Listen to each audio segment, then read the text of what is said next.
ॐ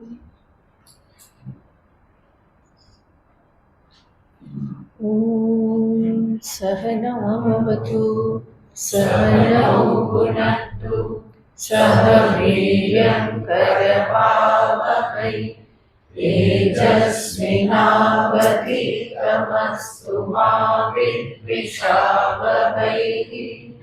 ॐ शान्ति शान्ति शान्तिः। शङ्करं शङ्कराचार्यं केशवं बादरायणं सूत्रभाष्यकृतौ वन्दे भगवन्तौ पुनः पुनः। ईश्वरो गुरुरात्मेति मूर्तिभेदविभागिने व्योमवद्व्याप्तदेहाय दक्षिणामूर्तये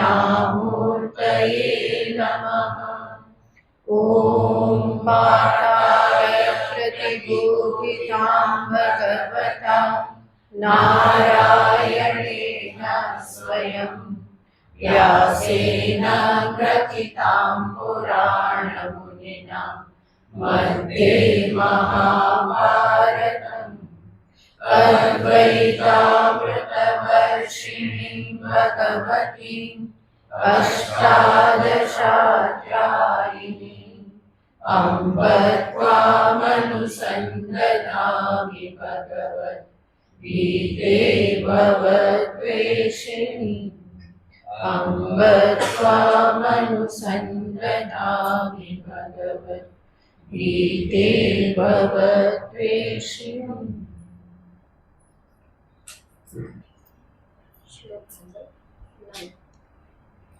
श्लोक नंबर 9।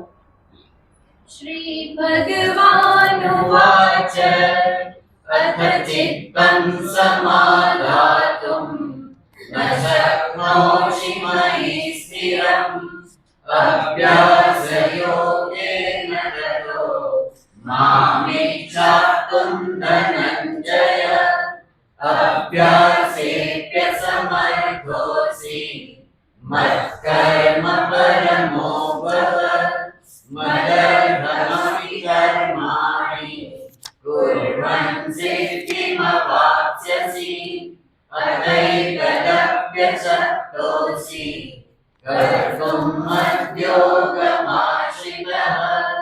सर्वकर्मफलत्यागं ततः कुरु यथात्मवान् श्रेयो हि ज्ञानमभ्यासात् ज्ञानात् ध्यानं विशिष्यते ध्यानात् कर्मफलत्यागः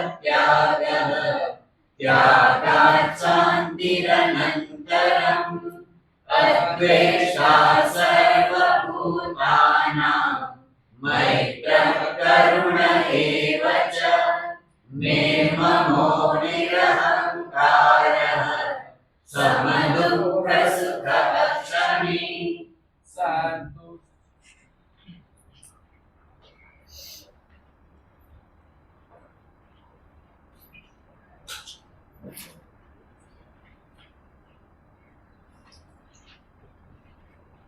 ભગવાન શ્રી કૃષ્ણચંદ્ર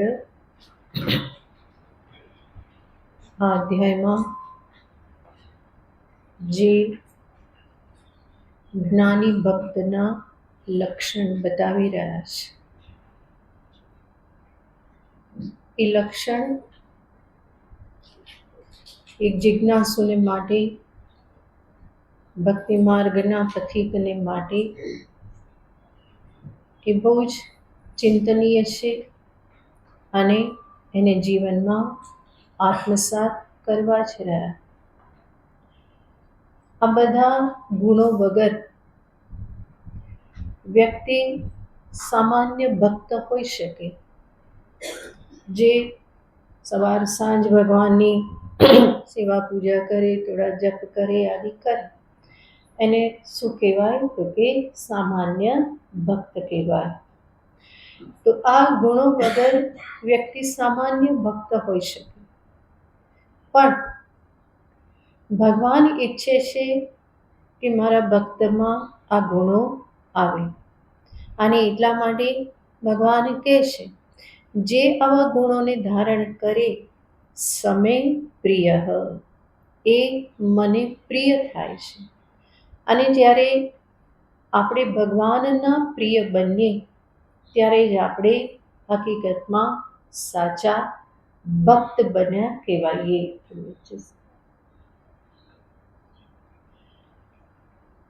ભગવાન તો ભક્તને પ્રિય હોય, પણ ભગવાનને પણ એ ભક્ત વધારે વાલો લાગવા માંડે તો ત્યારે એ ભક્ત ભક્તિની સાચી અવસ્થા પર પહોંચ્યો કહેવાય. એટલા માટે ભગવાન અહીંયા આ ગુણોને દર્શાવી રહેલા છે. બાકી સામાન્ય મનુષ્ય સામાન્ય રૂપે ભક્ત તો હોય જ છે. ભગવાન અહીંયા ભક્તિ સાધનાની વાત કરે છે. એ ભક્તિ સાધનામાં જે આગળ વધ્યો તો એના જીવનમાં આ એક પાસું આવે જ છે કે આ બધા ગુણો એણે ધારણ કરવા. અને ભગવાન એને દર્શાવી રહ્યા છે, એનો ઉલ્લેખ કરી રહ્યા છે. એનો અર્થ ભગવાન ઈચ્છે છે કે આવા ગુણો હોય. અહીંયા ધ્યાન રાખો, એ લોકો કરશે બરાબર. તો ભગવાન ઈચ્છે છે કે આ પ્રમાણેના ગુણો ભક્તમાં હોય. જેમાં ભગવાને કહ્યું, અદ્વેષ્ટા સર્વભૂતાનાં મૈત્રઃ કરુણ એવ ચ નિર્મમો નિરહંકારઃ. એના પર આપણે વિચાર કરતા હતા. આ અહંતા અને મમતા એ સંસાર વૃક્ષના મૂળમાં છે, જેના કારણે ફરીને પુનરપી જનનમ પુનરપી મરણમ આ નિરંતર ચાલ્યા કરે છે. એને મનુષ્યએ પોતે વિચારપૂર્વક એને શિથિલ કરવું રહ્યું. ભગવત સમર્પણ થકી, આત્મજ્ઞાન થકી એના ઉપર એણે કાર્ય કરવું જ રહ્યું. તો અહંકાર અને મમકાર મૂળમાં છે. અહંકાર શરીરાદિમાં અહંભાવ છે, અને એ શરીર ઇન્દ્રિય મન બુદ્ધિ આદિથી જે કંઈ પણ એ પ્રાપ્ત કરે છે એ બધામાં પણ એને અહંકાર આવે છે. વિદ્યા બલ આદિનું અહંકાર એને હોય છે. અને શરીરની સાથે સંબંધિત જે કંઈ પણ છે એમાં એને મમત્વ થાય છે. અને આ મમત્વની પૂર્વે ફરી રાગ દ્વેષ પણ ઘણા કામ કરતા હોય છે. તો જે મુખ્ય છે અહંતા, અહંકાર, ત્યાં સુધી પહોંચવું હોય તો પહેલા રાગ દ્વેષ મદ માત્સર્ય મમત્વ આ બધાની સંભાળ લેવી જરૂરી થઈ જાય છે. જેવી રીતે કોઈ મોટું વૃક્ષ હોય અને એનું છેદન કરવાનું હોય તો પહેલાં શું કરવું પડે? એની નાની નાની ડાળીઓ જે છે એને પહેલાં કાપવામાં આવે. પછી એની મુખ્ય ડાળીઓ જે છે મોટી એને કાપવામાં આવે. અને અંતે પછી એને જડ પર એનો પ્રહાર કરી મૂળ સહિત એને નષ્ટ કરવામાં આવે. તો આ પ્રક્રિયા છે વૃક્ષ છેદનની. ભગવાન પણ આ જ પ્રક્રિયા દર્શાવે છે કે પોતાના રાગ દ્વેષ મદ માત્સર્ય આ જે છે પહેલાં એને શિથિલ કરો. એ શિથિલ થયા પછી આ નાની નાની શાખાઓ કપાયા પછી મમત્વ જ્યાં છે એ મમત્વની જે મોટી મોટી શાખાઓ જે છે એને નિર્મૂળ કરવાની છે, એનું છેદન કરવાનું. અને અંતે પછી મૂળ જે છે અજ્ઞાન એના પર છેદન કરી અને આ સંસાર વૃક્ષને નાથવાનું છે. અને આ બધામાં સાધન શું છે? અસંગ શસ્ત્રેન દૃઢેન ચિત્વા. ભગવાન સ્વયં 15મા અધ્યાયમાં કહે છે અસંગ શસ્ત્રથી જ આ બધું છેદન કરવાનું છે. અને અસંગ શસ્ત્ર યાને અનાસક્તિ, વૈરાગ્ય, આના થકી જ આ બધું સંભવ બને. તો જ્યાં જીવ અટવાયેલો છે ત્યાંથી જ એણે પોતાને બહાર કાઢવાનો છે. જ્યાં મન અટવાયેલું છે ત્યાંથી એને બહાર કાઢવું પડે. આપણે આને એક વખત જોયેલું છે કે ક્યાંય જાડી જાખરામાં જતા હોય અને આપણું વસ્ત્ર ક્યાંક ભરાઈ ગયું તો શું કરવું પડે? એને ત્યાંથી કાઢવું પડે, સંભાળીને એ કાંટામાંથી કાઢી અને આગળ વધવું પડે. એવી જ રીતે મન જ્યાં જ્યાં જે કાંટામાં અટવાયેલું હોય મનરૂપી વસ્ત્ર, તો ત્યાંથી એને ધીમે ધીમે સંભાળપૂર્વક કાઢી અને આગળ વધવું પડે. જો સંભાળ લેવા ન આવે તો વસ્ત્ર જે છે એ ફાટી જાય. એવી રીતે અહીંયા પણ મનની સાથે જો સમજણપૂર્વક વ્યવહાર નહીં કરવામાં આવે, એના ઉપર બળજબરી કરી અને કંઈ કરવામાં આવે તો મન પણ વસ્ત્રની જેમ વિકૃત થઈ જાય. એટલા માટે પહેલાં પણ આપણે જોયેલું હતું કે આ બધા ગુણો યાને શું છે? સમજદારી છે.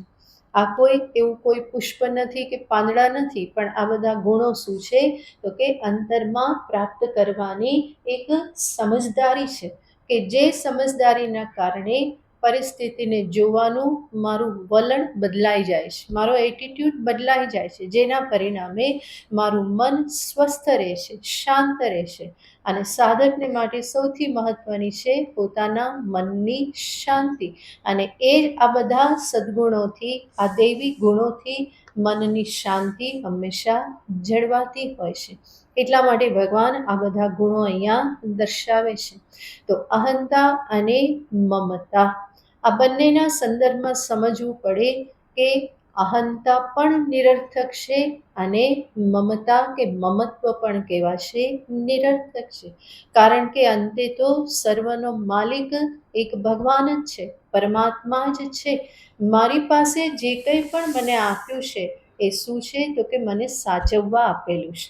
આવી રીતનો ભાવ જ્યારે રાખવામાં આવે, ટ્રસ્ટી ભાવ રાખવામાં આવે, તો એ મમત્વથી, આસક્તિથી હું બચી શકું. હું વધારે તટસ્થતા સાથે, સ્વસ્થતા સાથે એ વિષય વ્યક્તિઓ સાથે હું વ્યવહાર કરી શકું. આપણે અનેક વખત જોયેલું છે, જેટલી તટસ્થતા વધારે એટલી સ્વસ્થતા વધારે. તો ભગવાન અહીંયા આ જ દર્શાવી રહેલા છે. આનાથી આગળ કહેશે સમદુઃખ સુખ. દુઃખ અને સુખમાં સમતા ધારણ કરવી. અનેક વખત આપણે જોયેલું છે કે કૃષ્ણને હંમેશા શું પસંદ છે? સમતા પસંદ છે. જ્ઞાનીના લક્ષણોમાં પણ સમતાને દર્શાવે અને સાધકના લક્ષણોમાં પણ હંમેશા સમતાને દર્શાવે છે. સમસ્ત કર્મયોગ જે છે શેના માટે છે? તો કે આ સુખ દુઃખમાં સમત્વ ધારણ કરતા જ મને શીખવાડે છે. જે પણ ફળ પ્રાપ્ત મળ્યું, જે પણ ફળ પ્રાપ્ત થયું, એ બંનેમાં હું સ્વસ્થતા, સમાનતા ધારણ કરું. જ્ઞાનીને માટે ભગવાન આગળ કહી ચૂક્યા છે, સ્થિત પ્રજ્ઞને માટે દુઃખેષ્વનુદ્વિગ્ન મનાઃ સુખેષુ વિગત સ્પૃહ. આ સમતાને જ દર્શાવે છે અને એને જ ભગવાન અહીંયા ફરી કહે છે સુખ દુઃખ સમઃ, જે સુખ અને દુઃખમાં સમાન રૂપે રહે છે. જેટલા અહંકાર મમકાર શિથિલ થાય એટલી જ સમતા પણ વધે. મને હેરાન કરનાર કોણ હોય છે? અહંકાર અને મમકાર જ હોય છે. એ જેટલા શિથિલ થયા એટલી મારી સમતા પણ વધવાની છે. તો આ બધા ગુણો પહેલા દિવસે આપણે જોયેલું હતું કે બધા એકબીજાની સાથે સંકળાયેલા છે, નૂડલ્સ જેવા છે ને, એકબીજાની સાથે સંકળાયેલા છે. એક આવે તો બીજું આવે, બીજું આવે તો ત્રીજું આવે, તો પરસ્પર બધું સંકળાયેલું છે. તો અહંકાર અને મમકાર જેટલા શિથિલ થાય એટલું જ સમત્વ પણ જીવનમાં વધે. હકીકતમાં મનુષ્યની શોભા જ આ સમત્વમાં છે. નહીં તો ભાગવું, ભય પામવું, રાડારાડી કરતા રહેવું, આ બધું તો પશુમાં પણ છે. અનેક વખત આપણે જોયેલું છે કે પેલું કૂતરું જે હોય, જરાક હાથમાં લાકડી રાખીને આમ કરવામાં આવે ત્યાં તો એ કેટલું બધું રડવા લાગે, ઓય ઓય કરવા લાગે. હજુ કંઈ કર્યું નથી પણ એની પહેલાં જે શું કરી દે? રાડારાડી શરૂ કરી દે. મનુષ્ય પણ જો આવું જ કરતો રહે તો એનામાં અને પશુમાં ભેદ શું? મનુષ્યની શોભા છે સ્વસ્થ રહેવામાં, સમત્વ ધારણ કરવામાં. એટલું જ નહીં, અધ્યાત્મ દ્રષ્ટિએ જોઈએ તો આ સમત્વ જ સાધના છે અને સમત્વ જ સાધ્ય છે. સાધનામાં શું કરવાનું છે? સમત્વ જ ધારણ કરવાનું છે અને અંતે પામવાનું છે શું? નિર્દોષમ હિ સમમ બ્રહ્મ. જે પામવાનું છે એ પણ કેવું છે? સમ સ્વરૂપ જ છે. તો દરેક ગુણમાં આ સમતા જે છે એ અન્વિત છે. ક્યાંક ને ક્યાંક તમે જોશો તો દરેક ગુણના મૂળમાં શાંતિ અને સમતા જ રહેલા હોય છે. તો ભગવાન અહીંયા કહે છે સુખ અને દુઃખમાં હંમેશા સમાન રહેવું. મનુષ્ય સમાન એટલા માટે નથી રહી શકતો કે એ પોતાના સુખ દુઃખનું નિમિત્ત હંમેશા ક્યાં જુએ છે? બહાર જુએ છે. આણે સુખ આપ્યું, આણે દુઃખ આપ્યું.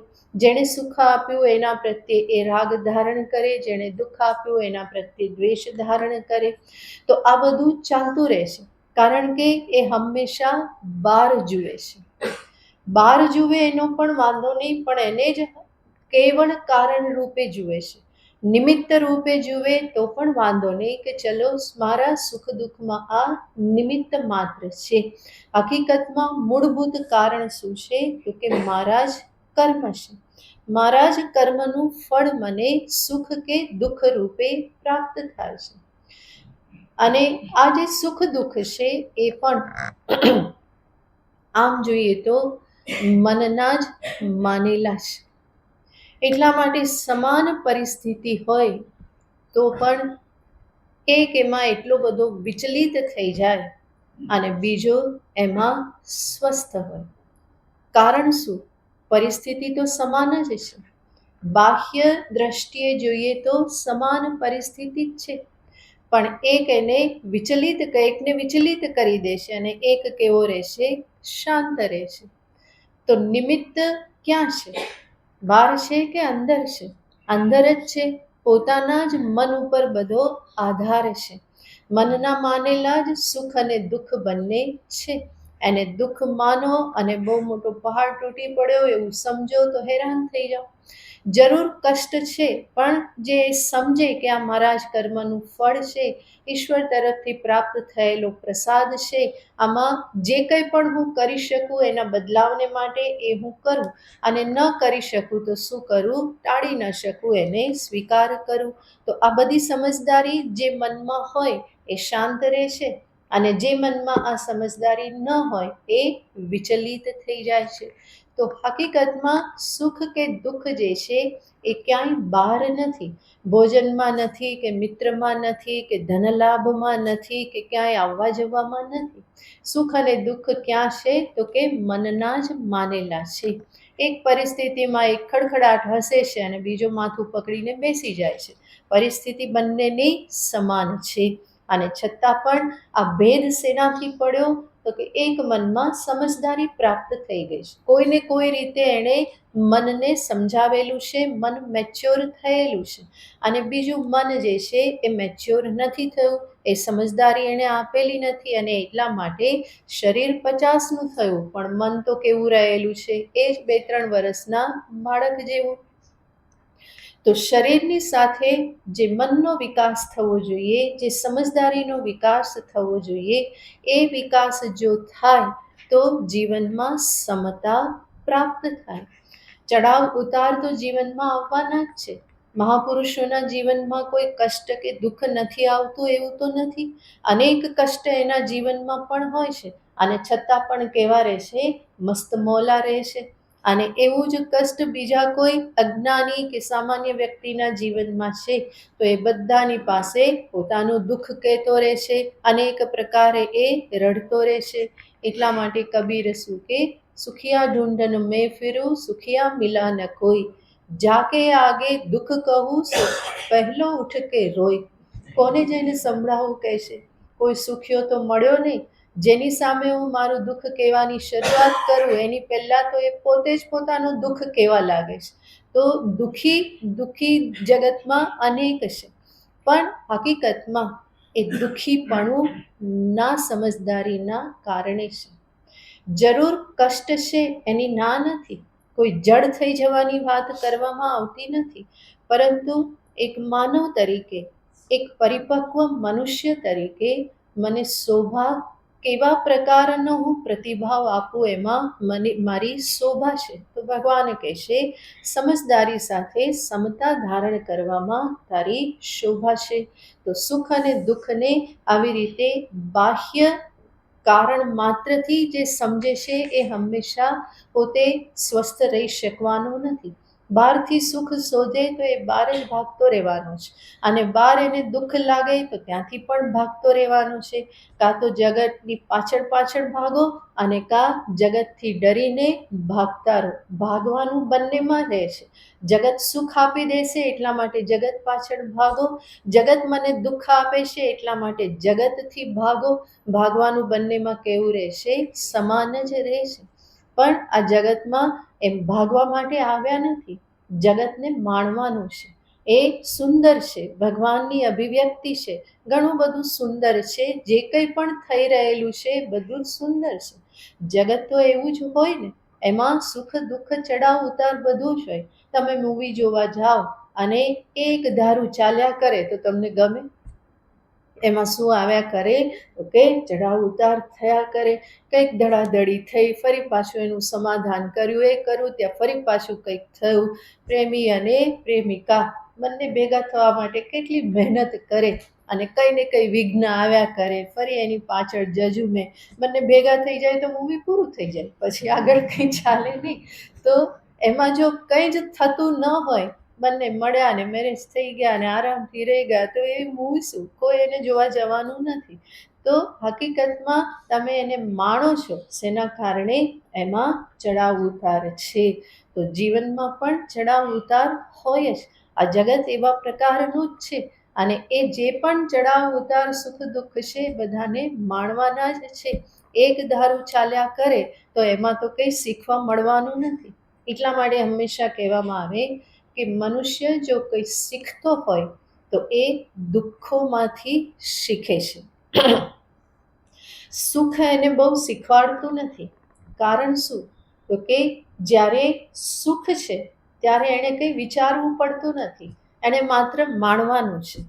પણ દુઃખ છે જીવનમાં તો રસ્તો કાઢવા માટે એણે વિચાર કરવો પડે છે, બુદ્ધિ ચલાવવી પડે છે કે હવે આમાંથી હું કેવી રીતે પાર ઉતરું. સુખ જ સુખ છે તો એમાં કંઈ વિચારવાનું હોતું નથી. એટલા માટે ઘણા બાળકો કે જેને નાનપણથી સુખ જ સુખ મળ્યું છે તો એ એટલું શીખતા નથી, અને જેને પરિસ્થિતિઓનો બહુ માર પડ્યો છે એ ઘણા બધા મેચ્યોર થઈ જાય છે, કારણ કે પરિસ્થિતિ એને ઘણું બધું શીખવાડી દીધેલું છે. તો હંમેશા પરિસ્થિતિને જોવાનો જ્યારે એંગલ બદલવામાં આવે તો એ જ પરિસ્થિતિ જે એકદમ દુઃખદ લાગે છે એ હકીકતમાં મારા માટે મને કંઈક શીખવાડનારી બની રહેશે. તો આ જ શીખવાનું છે, એંગલ ચેન્જ કરતાં જ શીખવાનું છે. ભગવાન આ જ શીખવાડે છે. સાથે સાથે જોતા શીખવું જોઈએ કે બધા દિવસો એક સરખા રહેતા નથી. દુઃખ હોય તો ત્યાં પણ એ જ જોવાનું છે, ઇવન ધીસ વિલ પાસ અવે, આ પણ જતું જ રહેવાનું છે. સુખ પણ હંમેશા રહેતું નથી, દુઃખ પણ હંમેશા રહેતું નથી. તો એમાં અધીરા થવા માટે કોઈ કારણ નથી, અને સાથે સાથે બહુ ઉછળવા માટે પણ કોઈ કારણ નથી. તો ભગવાન જ્યારે અહીંયા કહેશે કે સુખ અને દુઃખમાં સમાન રહેવું, એનો અર્થ છે સુખમાં અતિ ફૂલી ન જવું અને દુઃખમાં અતિ ઉદ્વિગ્ન ન થઈ જવું. આ ક્યારે સંભવ બને? જ્યારે હું ભગવાનને સામે રાખું. આ બધી વ્યવસ્થા કોણે ગોઠવેલી છે? ઈશ્વરે ગોઠવેલી છે, અને હરિ કરશે તે મમ હિતનું. અત્યાર સુધી જે કંઈ પણ થયું છે એ હિતકારી જ થયેલું છે. તો હજુ આગળ થશે એ પણ કેવું થશે? હિત જ થશે. તો ઈશ્વરનું વિધાન માની અને સુખ દુઃખને લેવા એ પરિપક્વતા છે. જાહી વિધિ રાખે રામ, તાહી વિધિ રહીએ. તો આ માત્ર ગાવા માટે નથી, આને જીવનમાં જોતા શીખવાનું છે. હા, જરૂર એવું નથી કે આપણે કંઈક કરવું જ નહીં, આળસુ થઈ જઈએ, દુઃખ આવ્યું તો આવ્યું, એવી રીતનું નથી. દુઃખને ટાળવા માટે, એમાંથી બહાર નીકળવા માટે જરૂર પુરુષાર્થ કરો, જેટલું થઈ શકે એટલું કરો, પરંતુ ઉદ્વિગ્ન થયા વગર. અને જ્યાં એવું લાગે કે હવે આને બદલી શકાય એમ નથી, તો એનો પ્રસન્નતાપૂર્વક સ્વીકાર કરો. ખાલી ખાલી આલાપ સાધતા રહેવું, ખાલી ખાલી દુઃખને કહેતા રહેવું, એનો કોઈ અર્થ નથી. અને સાથે સાથે દુઃખી થતા રહેવું, રડતા રહેવું, માથું પકડીને બેસી જવું, એનો કોઈ અર્થ નથી. પુરુષાર્થની મનાઈ કરવામાં આવતી નથી, માત્ર કહેવામાં શું આવે છે? દુઃખમાં અતિ ઉદ્વિગ્ન ન થવું. બધા જાણે છે જે ગમે જગત ગુરુ દેવ જગદીશને, અને છતાં પણ મારું ગમતું જ થવું. બધા બોલે ને બધા જાણે કે જે ગમે જગત ગુરુ દેવ જગદીશને, ખાલી ખાલી અંતરે એક ઉદ્વેગ ધરવો, અને છતાં પણ બીજી ક્ષણે શું કે મારું ધાર્યું જ થવું જોઈએ. તો આવી વિસંગતિ જીવનમાં હોય તો સ્વસ્થ ના રહેવાય. જે કહેવામાં આવ્યું છે એને જીવનમાં આત્મસાત કરવું રહ્યું કે બરાબર ધાર્યું ધરણીધરનું જ થાય, પછી એમાં ઉદ્વેગ ધારણ કરીને શું કરવું? આપણા તરફથી થાય એટલો પુરુષાર્થ કરી લીધો, હવે આગળ કોણ સંભાળશે? પ્રભુ સંભાળશે. તો આવી રીતની સમજદારી સાથે હંમેશા મનને સમતામાં રાખવું, શાંત રાખવું, અને આ જ સાધકને માટે ઉપકારક છે. નહીં તો જીવનમાં તો સુખ દુઃખ આ બધું આવતા રહેવાનું છે. એના તાલે જો એ નાચતો રહે તો સાધન ભજન ક્યારે કરે? એકાગ્રતા કેવી રીતે કેળવાય? આત્મચિંતન ન થાય, ભગવાનનું ભજન ના થાય, કંઈ થઈ ના શકે. આ જ બધું મનમાં રહેવાનું છે. એટલા માટે એ બધાથી મન શાંત રહે. હંમેશા સાધુ સમાજમાં હંમેશા કહેવામાં આવે કે દુઃખથી સુખથી પુણ્ય નાશ થાય છે, અને દુઃખથી પાપ નાશ થાય છે. એટલા માટે જે સાધક જે છે એ હંમેશા શું વિચારે? દુઃખ આવ્યું તો શું થયું? મારા પાપો નષ્ટ થયા, એટલું પાપ દૂર થયું. કારણ કે દુઃખ કોનું ફળ છે? પાપનું ફળ છે. અને સુખ શેનું ફળ છે? પુણ્યનું ફળ છે. તો જેટલું દુઃખ આવ્યું એટલું પાપ જે છે એ ધોવાણું, એ નષ્ટ થયું. અને જેટલું સુખ ભોગવે એટલું શું થાય છે? તો કે પુણ્ય નષ્ટ થાય છે. હંમેશા સાધકની આ દ્રષ્ટિ રહેશે. અને એટલા માટે એને સુખ પ્રત્યે સ્પૃહા રહેતી નથી, અને દુઃખ પ્રત્યે કોઈ ઉભાવ રહેતો નથી, ભય રહેતો નથી, બલ્કિ એ આ બંનેમાં કેવો રહેશે? સ્વસ્થ રહેશે. જે પણ પરિસ્થિતિ પ્રાપ્ત થઈ, કષ્ટ છે એમાં તો એ સુખ અનુભવે છે કે ચાલો મારું પાપ જે છે આટલું દૂર થયું. અને બહુ વધારે પડતું સુખ મળી જાય તો સાધક દુઃખી થાય છે કે આટલું સુખ મળ્યું, મારું પુણ્ય ઓછું થશે. એટલા માટે ભગવાનને હંમેશા પ્રાર્થના કરે કે પ્રભુ એવા સુખ ન આપજો કે જેના કારણે હું આપને ભૂલી જાઉં, હું વિષયોમાં પ્રવૃત્ત થઈ જાઉં અને આપનાથી વિમુખ થઈ જાઉં. એવા સુખ મને ના આપશો. તો જે પણ પરિસ્થિતિ પ્રાપ્ત થાય એમાં કોઈને કોઈ રીતે એ મનને આ રીતે સમજાવે છે. સાધુઓ ઠંડીમાં ગંગા સ્નાન કરતા હોય. ગંગા સ્નાન કરે તો ઠંડુ તો લાગે, પણ એ ગંગા સ્નાન શેનાથી થાય છે? કે પુણ્ય પ્રાપ્ત થશે, પાપ નષ્ટ થશે, એ વિચારી અને શું કરે છે? એ કષ્ટ સહન કરી લે છે.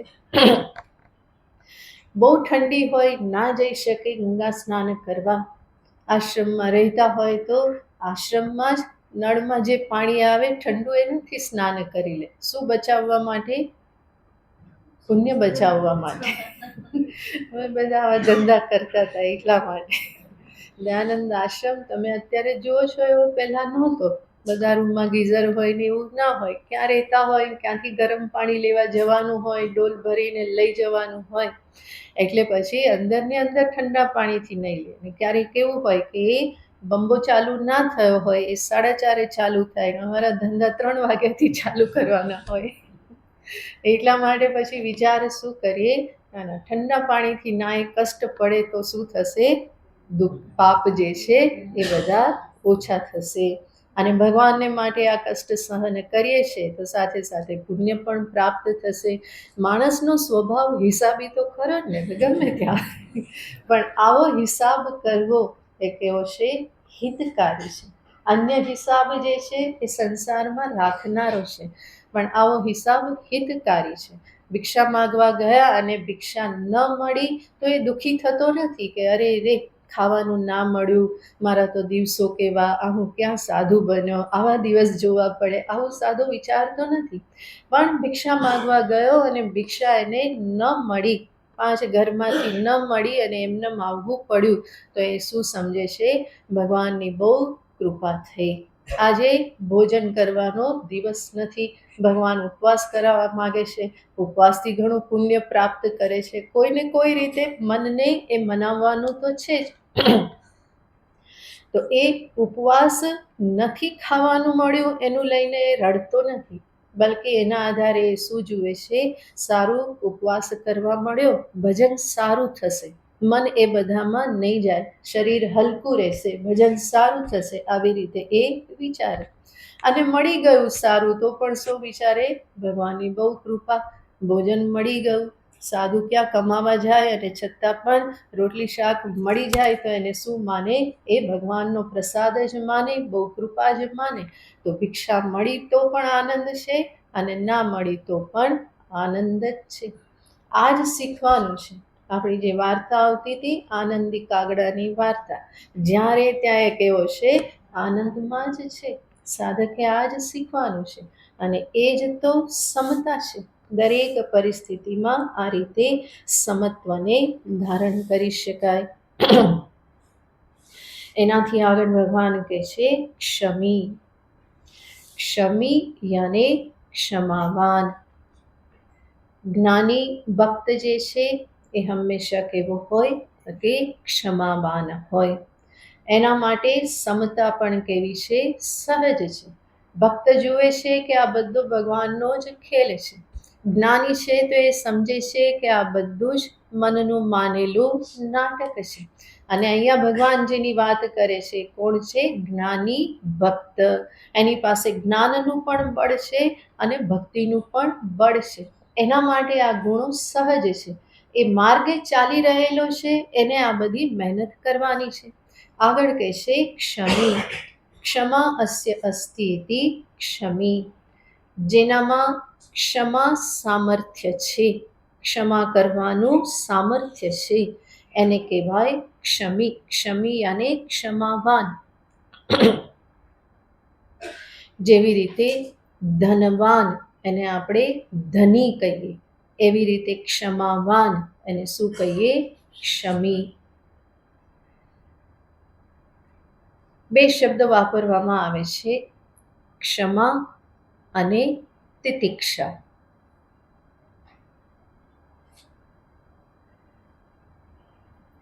આગળ ભગવાને શબ્દ વાપર્યો તો કરુણા, જે કરુણાથી યુક્ત છે.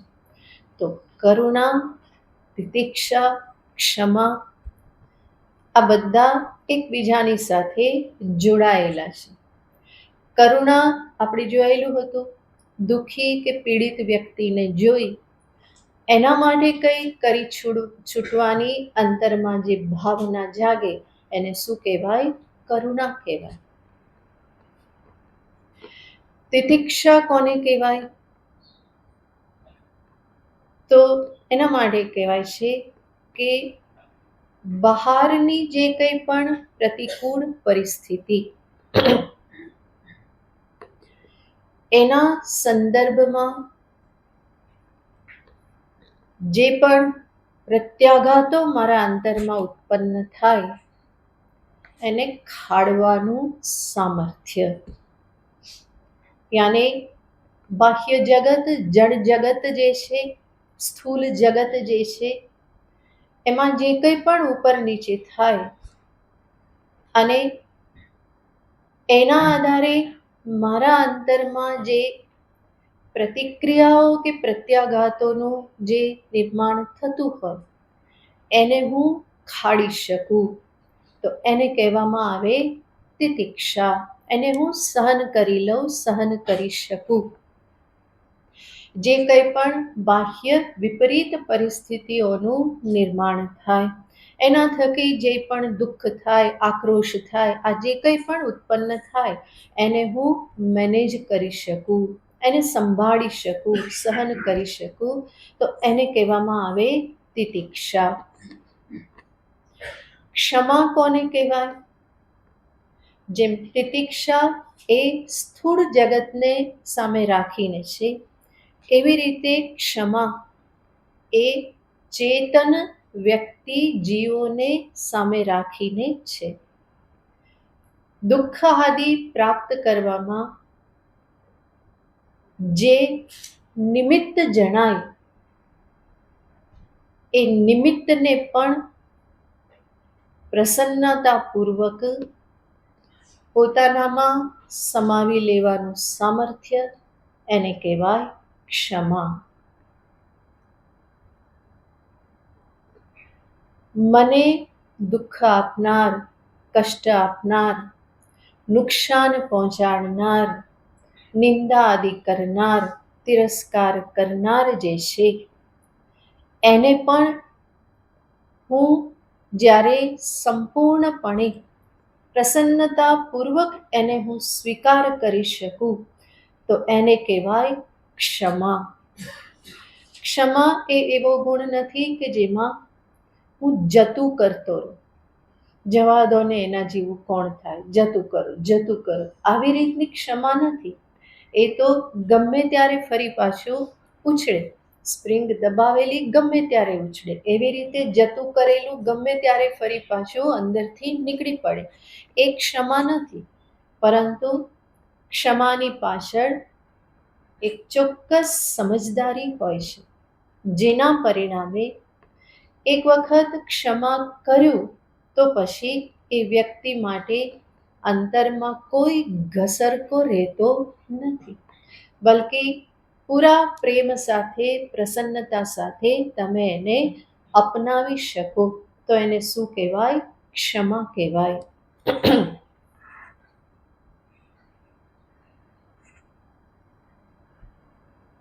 અન્યના કષ્ટ આપવા છતાં પણ મારા અંતરમાં કોઈ વિકાર ઉત્પન્ન ન થાય, તો એને મેં ક્ષમા આપી કહેવાય. આવી ક્ષમા એ કોઈ આસાન નથી, બહુ દુર્લભ છે. એટલા માટે જ ભગવાન એને આ દૈવી ગુણોમાં અહીંયા દર્શાવી રહેલા છે. ક્ષમા ન હોય તો જે કંઈ પણ સુખ દુઃખ પ્રાપ્ત થાય,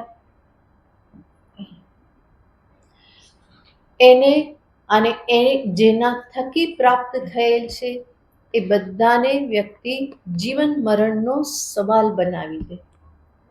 એટલે જ આપણે જોયું કે દરેક ગુણ જોડાયેલા છે. જેટલી સમતા વધારે, એટલી જ ક્ષમા પણ વધારે હશે.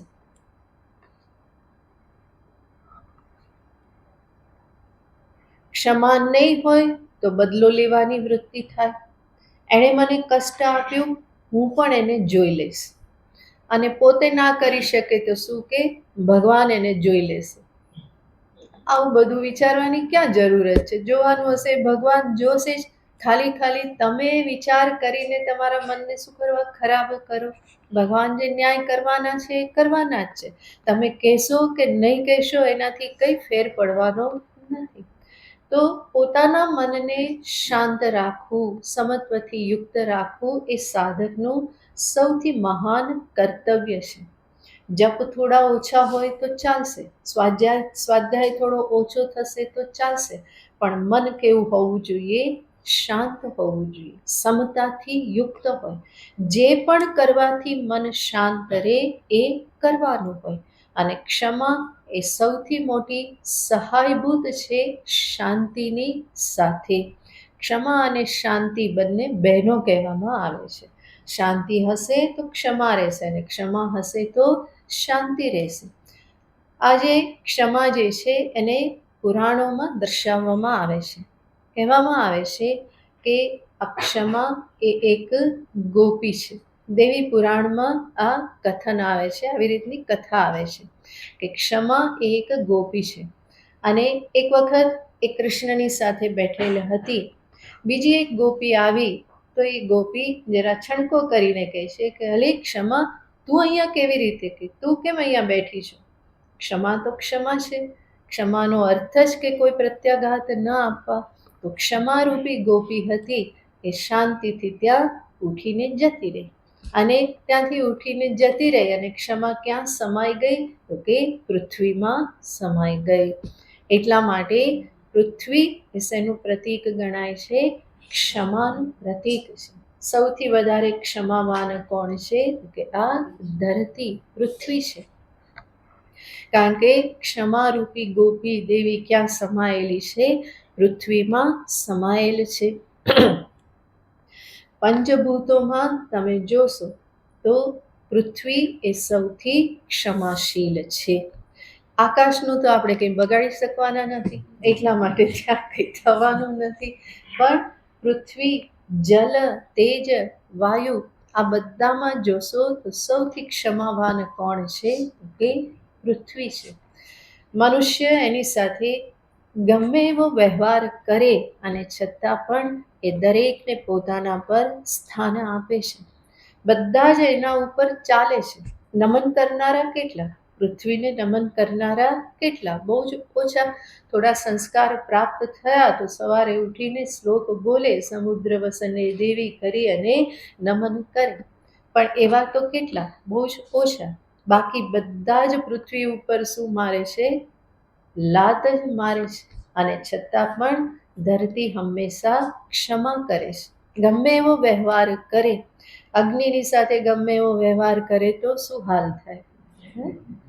તો આમાં સર્વથી ક્ષમાવાન કોણ છે? તો કે પૃથ્વી છે. ક્ષમા દેવી ત્યાં સમાયેલા છે. સાથે સાથે કહેવામાં આવે છે કે આ જે ક્ષમા જે છે એનું દિવ્ય શરીર છે, કોઈ સામાન્ય નથી. તો એ દિવ્ય શરીર જે ક્ષમા પૃથ્વીમાં સમાય, એ જ ક્ષમાના કેટલાક અંશો ક્યાંક ક્યાંક આપવામાં આવેલા છે. ક્યાં ક્ષમાનો એક અંશ ક્યાં છે? તો કહે છે વિષ્ણુમાં એક અંશ રહેલો છે. એટલા માટે કથા કહેવામાં આવે કે ભૃગુએ લાત મારી અને છતાં પણ વિષ્ણુ ભગવાન એના ઉપર ક્રોધિત થયા નથી. બલ્કિ ભૃગુએ લાત મારી તો પણ ભગવાન શું કહે છે? અરે અરે ભૃગુજી, આપના પગમાં કોઈ કષ્ટ તો નથી થયું?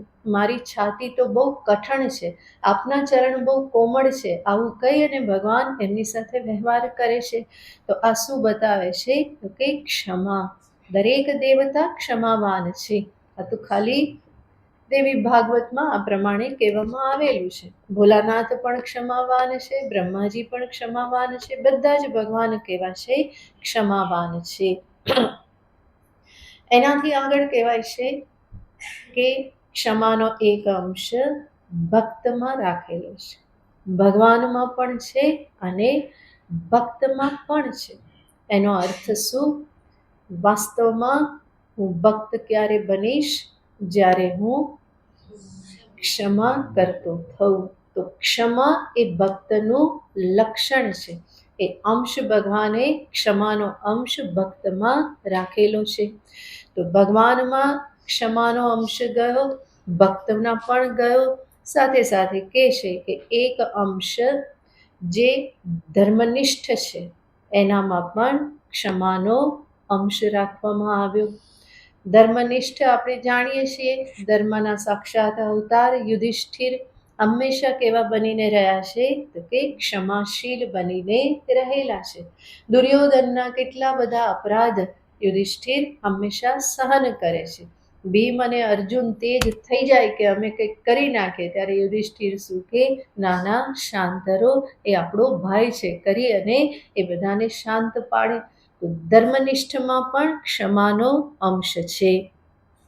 એનાથી આગળ કહે છે તપોનિષ્ઠ. સામાન્ય રીતે સાંભળવામાં આવે છે કે જે બહુ તપ કરે કેવા થઈ જાય, ઉગ્ર થઈ જાય. પણ એ તપ કેવું છે તો કે તામસ તપ છે. જ્યાં તામસ તપ છે ત્યાં એવી ઉગ્રતા આવે.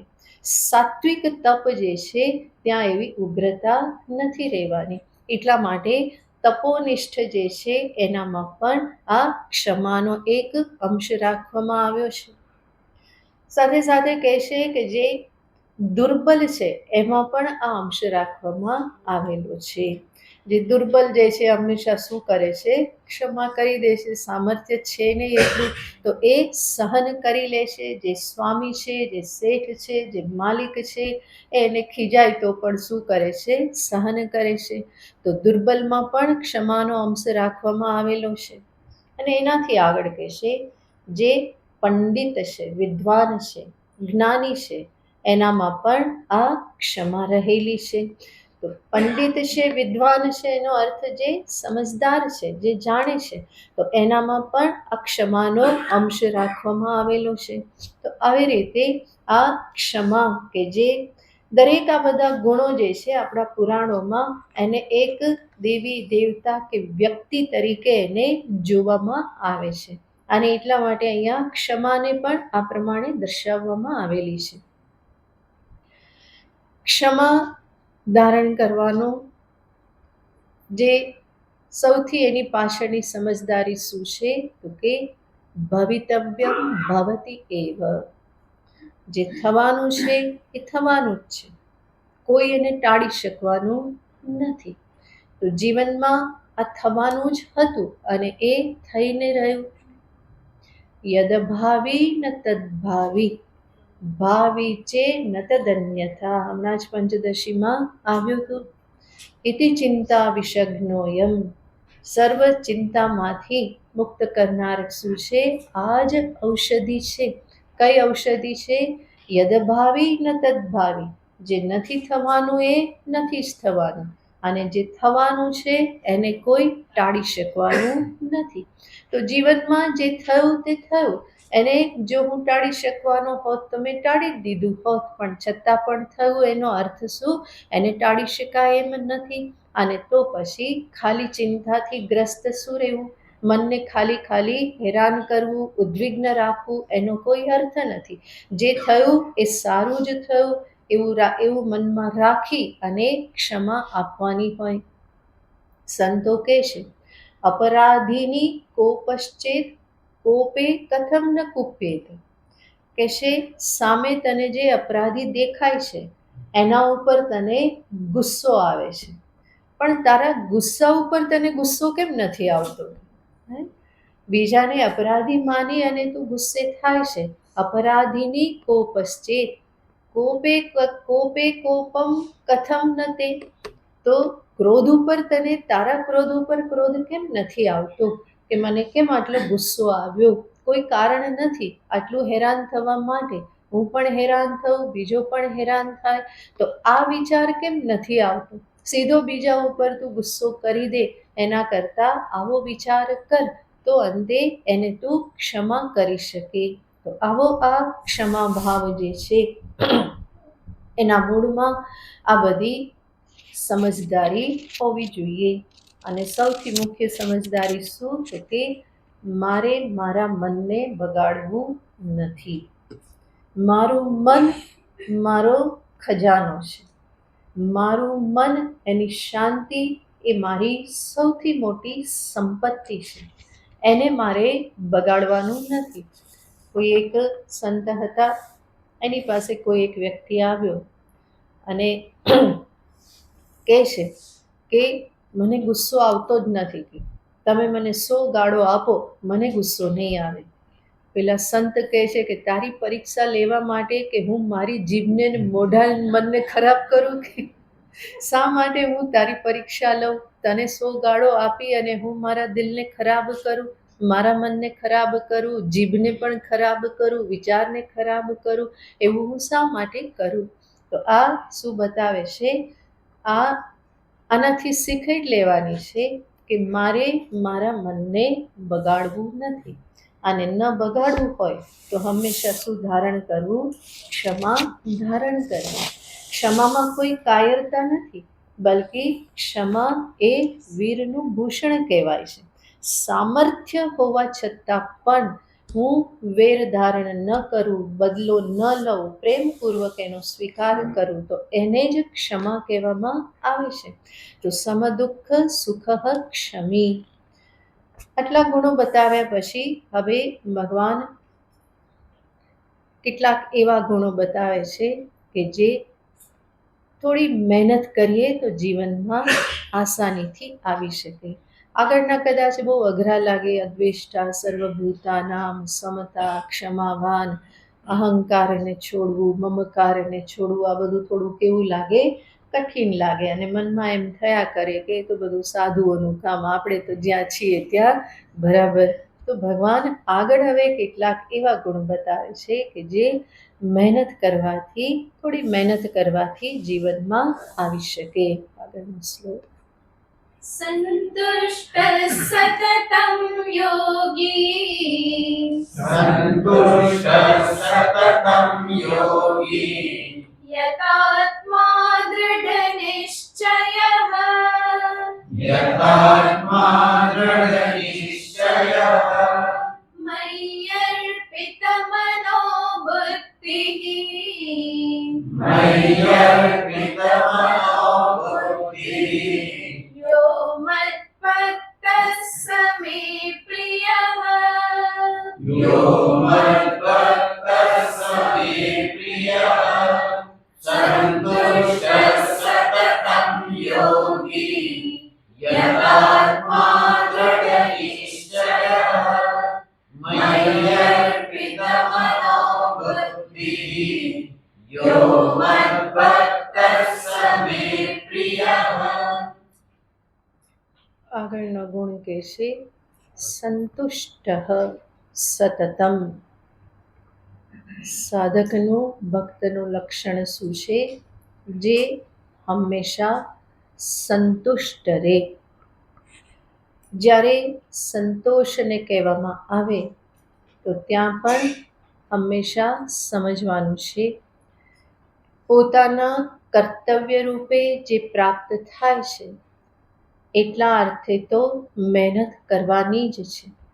સંતોષ રાખો એનો અર્થ નહીં કે હું આળસુ બની જાઉં, પ્રમાદી બની જાઉં, બધું કરવાનું છોડીને હવે ભગવાન કરશે જે કરવું હશે તે, એવું કહેવાનું તાત્પર્ય નથી. પરંતુ પોતાના કર્તવ્યના ક્ષેત્રમાં જેટલું આવતું હોય એ મારે કરવાનું જ છે. હા, જરૂર જગતની ઉપલબ્ધિઓની એક મર્યાદા હોય છે. મને જે જોઈએ, હકીકતમાં જે હું ઝંખું છું એ આપી શકતું નથી. જે શાંતિ, જે આનંદ, જે સુખ હું ઝંખું છું એ કેવલ જગતના વિષયોથી પ્રાપ્ત નહીં થાય.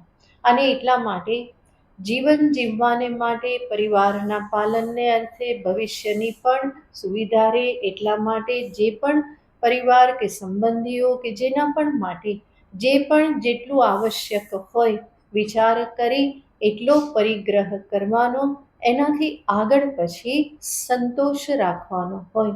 અંતો નાસ્તિ પિપાસાયાહ.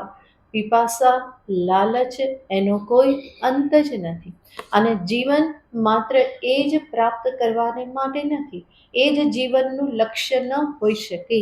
એટલા માટે ત્યાં એક જે મર્યાદા જે છે એ મર્યાદાને સમજી અને હું મારા મનમાં એક સંતોષને ધારણ કરું એ બહુ જ આવશ્યક છે. સંતોષ વગર મન શાંત થતું નથી. આપણે જોયું એમ દરેક ગુણની પાછળ શું રહેલું છે? એક શાંતિ રહેલી છે અને એને જ હકીકતમાં પ્રાપ્ત કરવાની છે. તો સંતોષ પણ શેના માટે છે? મન શાંત રહે. નહીં તો હંમેશા હજુ આ જોઈએ, હજુ આ જોઈએ, આ મેળવી લઉં, આ જોઈએ, આ જોઈએ, આટલું કરું, આટલું કરું, આટલું કરું, આ જીવનના અંત સમય સુધી ચાલતું રહેશે. અંગમ ગલિતમ પલિતમ તુંડમ દશન વિહીનમ જાતમ કુંડમ. ભજ ગોવિંદમમાં કહે છે કે સાવ વૃદ્ધ શરીર થઈ ગયેલું છે અને છતાં પણ આશા પાશ જે છે એને એ છોડતો નથી. તો એવા જીવનનો કોઈ અર્થ નથી. જે કરવાનું છે એ કરો, પ્રાપ્ત કરો. જે સંગૃહિત કરવાનું છે એ કરો, એની ના નથી. જે પણ ધન ઉપાર્જન, જે પણ પોતાની સલામતી, પરિવારની સલામતી માટે જે આવશ્યક છે ત્યાં સુધી કરો. પણ એમાં પણ એક મર્યાદા, એક લિમિટ તો હોવી જ જોઈએ. નહીં તો જીવનમાં બીજું કોઈ કરી શકવાને સમર્થ નહીં બનો. એને જ માત્ર લક્ષ્ય રાખવામાં આવે તો ભગવત ભજન નહીં વધે, આત્મચિંતન પણ નહીં વધે. જીવનમાં ધીરે ધીરે આ પ્રાયોરિટી ચેન્જ થવી જોઈએ. ધન કમાવાનું છે, કમાયા, રિટાયર્ડ થયા પછી પણ કંઈ કરવાનું હોય તો કરો, પણ સાથે સાથે આ બાજુ પણ સમય આપવો રહ્યો. આખું જીવન માત્ર કમાવા પાછળ જ કાઢવું તો એ કોઈ ડાપણ તો નથી. એવું ડાપણ કોઈ કામનું પણ નથી. જે કહેતા હોય કે ના ના આ તો કરવું જ જોઈએ, ના તો મેળવવું જ જોઈએ, ને અહીંયા સુધી તો આ ચાલુ રાખવું જ જોઈએ, તો હકીકતમાં એ સાચું ડાપણ નથી. ડાપણ તો શેમાં છે? આવશ્યકતા છે એટલું હું ગ્રહણ કરું, એટલી મહેનત કરું, પુરુષાર્થ કરું, અને સાથે સાથે મારા આત્મકલ્યાણને અર્થે, ભગવત ભજનને અર્થે પણ હું મારા જીવનમાં સમય કાઢું. સંતોષ વગર આ સમય ક્યારેય પણ પ્રાપ્ત નહીં થાય. એવું ક્યારેય થવાનું નથી કે બહાર બધું સરખું થઈ ગયું અને હવે પછી હું કરું. એ વિચાર વગર, સમજદારી વગર બહાર બધું સરખું ક્યારેય લાગવાનું નથી. હંમેશા કંઈ ને કંઈ અધૂરપ જ લાગવાની છે, કંઈ ને કંઈ આડાવડું જ લાગવાનું છે. અને એને જ સરખું કરવામાં મનુષ્ય હંમેશા લાગી રહેવાનો છે. અને એવી જ રીતે લાગી રહે તો ભગવાનનું ભજન ક્યાં થવાનું? એટલા માટે જે જીવનમાં સંતોષ ધારણ કરે તો કહેવામાં આવે છે કે સંતોષ ધન સાથે સાથે સમય ધનને પણ પ્રાપ્ત કરાવે છે. સંતોષ નહીં હોય તો હંમેશા શું લાગશે? સમય નથી, સમય નથી. પણ સંતોષ આવ્યો તો સાથે શું આવી જશે? સમય પણ સાથે સાથે આવે છે. તો સંતોષ ધન સમય ધનને પણ પ્રાપ્ત કરાવે છે.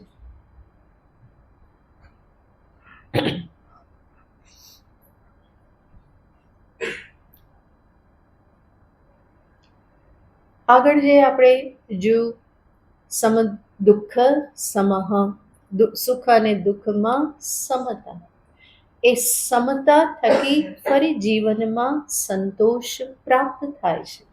જેટલી સમતા વધશે એટલો સંતોષ પણ વધશે. જેટલી ક્ષમા વધશે એટલો સંતોષ પણ વધશે. તો આ બધું જ પરસ્પર સંકળાયેલું છે. જેમ જેમ હું જીવનમાં એ જોતા શીખું કે હકીકતમાં જે પણ લખેલું છે પ્રારબ્ધમાં એ પ્રાપ્ત થઈને જ રહેવાનું છે. અને જેટલું લખેલું છે એટલું મારા નસીબમાં એ મને પ્રાપ્ત થવાનું જ છે. બીજું કોઈ ક્યારેય લઈ જવાનું નથી. મહેનત કરીને પ્રાપ્ત કરું તો જે મારું છે એ મને મળવાનું જ છે. જેટલું મળવાનું છે, જ્યારે મળવાનું છે, એ બધું ઈશ્વર દ્વારા નિશ્ચિત છે. એવું કહેવામાં આવે છે કે આયુષ્ય, વિત્ત, વિદ્યા, આ જે વસ્તુઓ જે છે એ કહેશે જ્યારે શિશુ ગર્ભમાં હોય ત્યારે જ બ્રહ્માજી બધું નક્કી કરી નાખે છે. એનું આયુષ્ય કેટલું છે, એને કેટલું ધન પ્રાપ્ત થશે, એની મહેનતના પરિણામે કેવી વિદ્યા એ પ્રાપ્ત કરશે. આયુષ્ય, વિત્ત, વિદ્યા સાથે સાથે કહે છે કર્મ કેવા કરશે અને એનું મૃત્યુ ક્યારે થશે. આ બધું ત્યાં નક્કી થઈ જાય છે. એનો અર્થ નહીં કે તો પછી હું કરું છું, પણ આ જે ત્યાં નક્કી થયેલું છે એ પણ તમારા સુધી ક્યારે પહોંચશે? જ્યારે એના માટે જે કરવાનું છે એ કરશો ત્યારે તમારા સુધી એ પહોંચી જશે. હા, નિશ્ચિત છે એ આટલું પહોંચશે, આ સમયે પહોંચશે. એ જે લેખ લખાયા છે એને જ કહેવામાં આવે છે કે વિધિના લેખ જે લખાય છે ગર્ભમાં જ લખાઈ જાય છે અને કોઈને મંજૂર ના હોય તો કે છઠ્ઠીના દિવસે વિધિના લેખ લખાય છે. તો જે લખાય છે એ નિશ્ચિત જ છે કે આવી રીતે જ થશે. આયુષ્ય આટલું છે તો આટલું જ છે. એનો અર્થ નહીં કે પછી મને કંઈ રોગ થાય તો હું દવા ન કરું કે હોસ્પિટલ ના જાઉં. એ કરવાનું જ છે, પણ જેટલું નિશ્ચિત છે એનાથી વધારી શકવાના નથી. હા, જેટલું આયુષ્ય છે એટલું સારું જીવો, ક્વોલિટી સાથે જીવો, સ્વાસ્થ્ય સાથે જીવો, એ મારું કર્તવ્ય છે. એવું નહીં કે હવે મરવાનું જ છે ને તો પછી કરવું શું. એવી રીતે એ જીવન જીવવાનો અર્થ નથી. પુરુષાર્થ મારા તરફથી જે કરવાનો છે એ કરવાનો જ છે, અને એ પુરુષાર્થ જ આ બધું જે છે એ મારા જીવનમાં મારા સુધી લાવશે. હા, જરૂર જે નિશ્ચિત છે એ પ્રમાણે જ થશે. એટલા માટે કોઈને એમ થાય કે બહુ મહેનત કરું તોય મને મળતું નથી, અને બીજાએ થોડું કર્યું તો પણ એને મળી ગયું. પણ એ રીતના જ લેખ લખાયા છે, એટલા માટે આ બધું થયેલું છે. કહેવામાં આવે છે કે એક વ્યક્તિ બહુ ગરીબ હતો. ગરીબ હતો તો એને થયું કે હું કઈ ઉપાસના કરું, કઈ ભક્તિ કરું. તો એણે ક્યાંકથી સાંભળ્યું હશે અને ઓમ વમ વરુણાય નમઃ આવો કોઈ મંત્ર સાંભળ્યો હતો તો વરુણદેવની ઉપાસના કરી. એ જપ બહુ કર્યા, વરુણદેવ આવ્યા, પ્રસન્ન થયા અને કહેશે કે તું શેના માટે કરે છે? તો કહેશે કે હું બહુ દરિદ્ર છું, મને ધન જોઈએ છે એટલા માટે મેં આ ભક્તિ કરી. વરુણદેવે એક ઘોડો આપ્યો અને ઘોડો આપીને જતા રહ્યા. પેલાને થયું કે આ શું સમજવું, મને ખાવાના સાસા એમાં એક ઘોડો આપી ગયા. હવે ઘોડાને પણ સાચવવો, મને તો ઘોડે ચડતાય આવડતું નથી. આને કેવી રીતે સાચવવો, શું કરવું? તો એ ચિંતાગ્રસ્ત રહી અને હવે આપ્યું છે વરણ ભગવાને તો પછી ઘરે બાંધીને રાખ્યો, ને જેટલું થાય એટલું એના માટે કરે. એને થયું કે આ તો ભક્તિ કરી, ઉપાસના કરી, આ તો નકામું કહ્યું કે ડબલ માથે આવી પડ્યું. એવામાં એક સંત આવ્યા. સંત આવ્યા તો એની જોડે એણે વાત કરી. કહેશે વરુણ ભગવાન મને આ આપીને ગયેલા છે, હું શું કરું આનું? સંત કહેશે કે એને વેચી દે. કે તને કે વરુણ ભગવાને કહેલું છે કે આ એક ઘોડો તારી પાસે રહેશે, આને વેચી દે. કે એણે વેચી દીધો.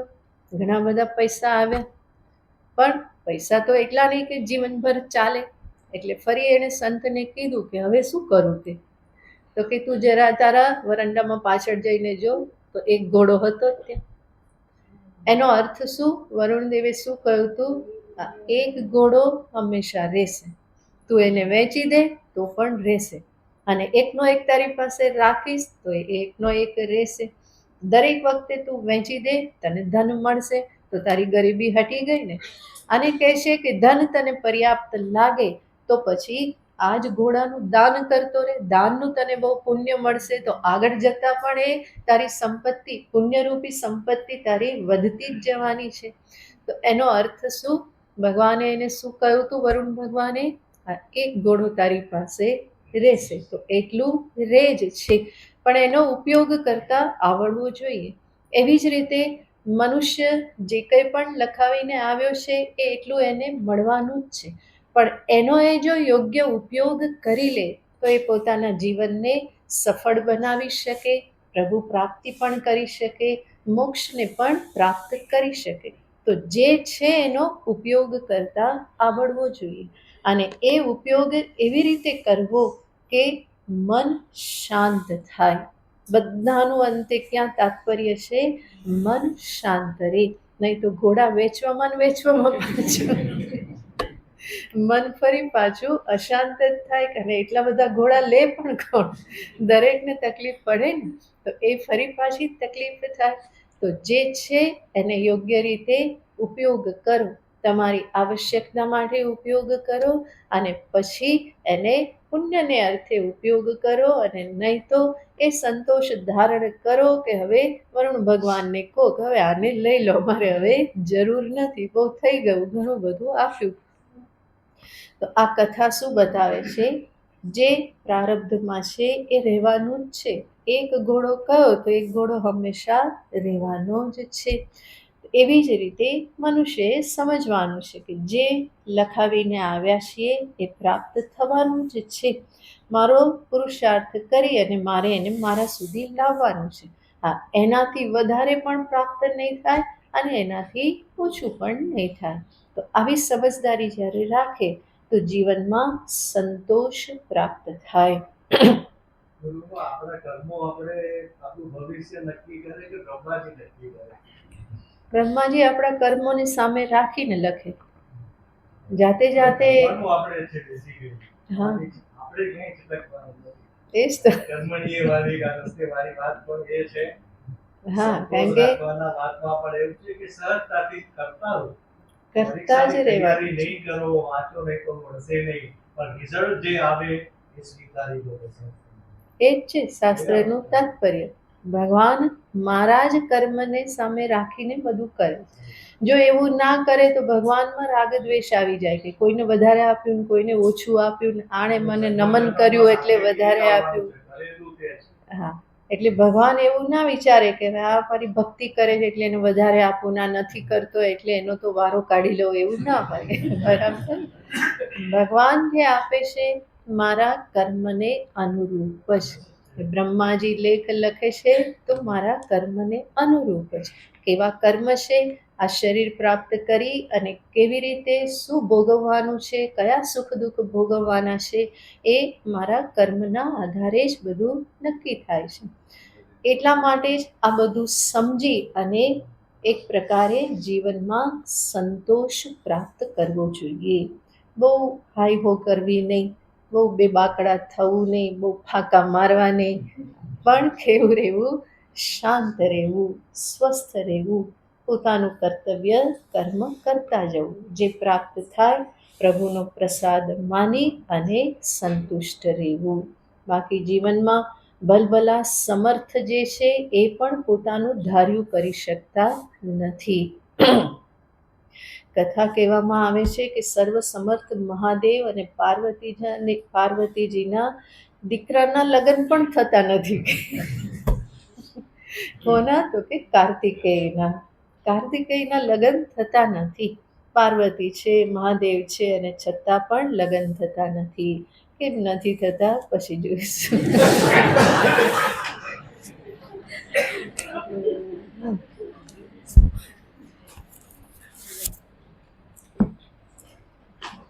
ઓમ પૂર્ણમદ પૂર્ણમિદં પૂર્ણાત પૂર્ણમુદચ્યતે પૂર્ણસ્ય પૂર્ણમાદાય પૂર્ણમેવાવશિષ્યતે. ઓમ શાંતિ શાંતિ શાંતિ. હરિ ઓમ. શ્રી ગુરુભ્યો નમઃ. હરિ ઓમ.